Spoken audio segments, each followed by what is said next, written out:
Já se acidentou? Eu, em 11 anos, né, na verdade em 24 anos de paraquedismo, no paraquedismo eu nunca me acidentei, e no base jump, já faz 10 anos que eu estou saltando, eu tive um acidente só até hoje. Tá?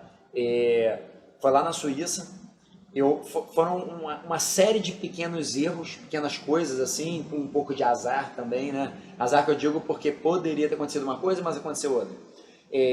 Mas, né, com pequenas coisas que causam um acidente. Então, em primeiro lugar, eu estava sozinho, não é o ideal, né? Assim como o mergulho, né? Para quem mergulha ou conhece um pouquinho, você nunca deve mergulhar sozinho, porque é um esporte que realmente pode acontecer alguma coisa, mesmo que você siga tudo certo, pode ter algum problema. Então é bom você ter ali um canga, né? Como a gente fala na polícia, para te olhar mesmo, para estar contigo ali. Eu fui sozinho, foi o único ano que eu fui para a Suíça sozinho, eu já fui para lá umas 10 vezes. O vento estava bem forte também, eu poderia, assim, era um vento que dava para saltar, então, mais fazer um salto mais conservador. Entendi. Eu resolvi fazer um salto técnico, né, de proximidade, rente à parede ali, com um vento muito forte. A direção do vento era justamente contra a parede, que já era um fator que não é muito maneiro. Sozinho, e quando eu saltei, eu fiz ali o voo de proximidade na parede. Quando eu desconectei na parede, aí foi um erro, né, que levou a essa série de outros, que é o seguinte: quando você desconecta da parede, eu fiz uma curva um pouco forte demais e o wingsuit você não tem uma quilha, né? Então é como se fosse uma prancha sem quilha. Então, se você virar no ar ali, você faz um side slide, que chama, você escorrega um pouquinho de lado. Um drift de carro. Um drift, exatamente, um drift de carro. Você vai aqui meio de lado. Então você precisa esperar para esse drift para você poder abrir o paraquedas, porque o paraquedas ele precisa abrir aqui, ó, bem na sua reta. Como eu abri um pouco de lado, o paraquedas abriu para o lado. Aí o que acontece? Eles estão encaixados, vamos botar assim, aqui, né? Os pontos de encaixe do paraquedas, aqui e aqui, os tirantes, né? Como ele abriu do lado, ele puxou um lado do meu corpo primeiro. O ideal é que ele puxe os dois para você acionar e estar reto. Como ele puxou um lado primeiro, o paraquedas me girou. Ele girou o meu corpo. Então, na hora que ele deu aquela porrada assim, eu girei e aí deu um twist, né? Girou as linhas ali do paraquedas, né? O paraquedas abre, mas eu fiquei tudo girado. Então, como as linhas estão giradas, você não tem controle do paraquedas. Você precisa desfazer os giros. Só que nisso, o paraquedas, aí um pouquinho de azar, né? O paraquedas, ao invés de ir para o campo livre, quando deu esse giro, ele virou para a parede. E o vento estava empurrando para a parede e um vento forte. Aí começa aquele monte de coisa. E aí eu fui embora para a parede. Aí eu comecei a fazer os procedimentos, que é desfazer as voltas. Eu lembro que deram 4 voltas. Aí eu desfiz 1, 2, 3. Quando eu desfiz a última, quando eu estava para desfazer a última volta, a parede já cresceu aqui. Eu só me protegi assim, chapei porradaço na parede. O paraquedas ele voa ali a uns 20, 30 km por hora, né?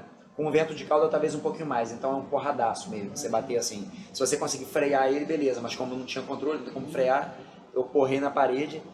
Quando eu bati na parede, eu já senti um porradaço no quadril assim. E o paraquedas retangular, né, esse que a gente usa hoje em dia, ele precisa estar em velocidade, ele precisa estar em movimento para ele ter sustentação. Tá? Não é igual o redondo, não. O redondo você vai caindo assim, sustenta por você estar caindo. Esse não, ele tem uma aerodinâmica nele ali que ele precisa estar em movimento para ele poder sustentar. Então, quando eu me choquei com a parede que ele parou, você despenca.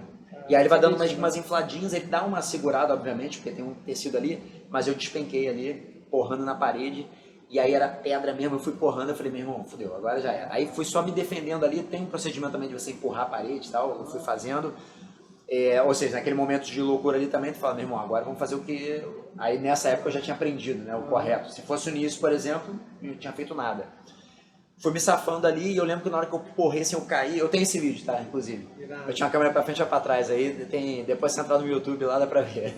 E aí, meu irmão, eu despenquei ali, pum, na hora que eu bati no chão assim, meu irmão, eram uns blocos de pedra gigantescos com tudo, e eu consegui cair encaixado no meio delas, assim, num tronco de árvore do meu lado, assim, ou seja, eu não bati nada mais.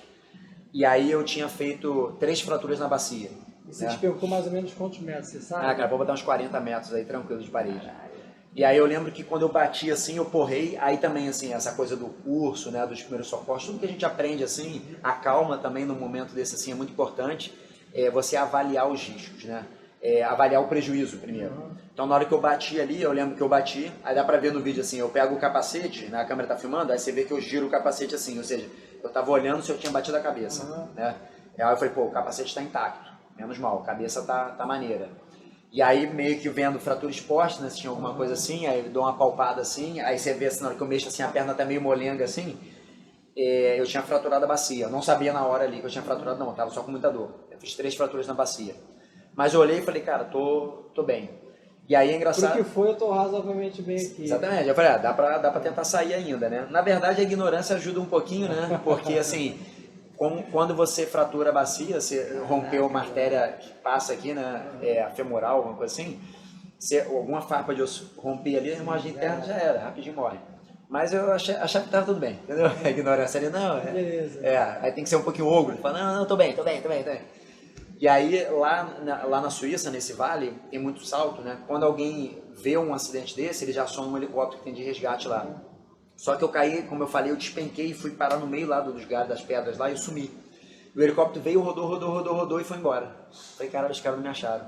Fudeu. Não tinha um ganga comigo, tava sozinho e eu fui fora de época lá, neva de noite, faz muito frio, né? Aí neve mesmo.